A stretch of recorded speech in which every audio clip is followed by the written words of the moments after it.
Pacific మహాసముద్రంలో మాదక ద్రవ్యాల రవాణా నౌకపై అమెరికా దాడి చేసింది. ఈ దాడిలో 2 మృతి చెందగా మరో 6 సురక్షితంగా బయటపడ్డారు.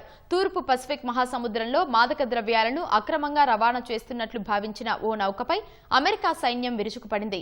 లాటిన్ అమెరికాలో డ్రగ్స్ స్మగ్లర్లను అణిచివేయడమే లక్ష్యంగా చేపట్టిన ప్రత్యేక ఆపరేషన్లో భాగంగా అమెరికా ఈ దాడి చేసింది. గతేడాది సెప్టెంబరులో అమెరికా ప్రభుత్వం నార్కో టెర్రరిస్ట్ ముఠాలపై ఈ ప్రత్యేక ఆపరేషన్ను ప్రారంభించింది.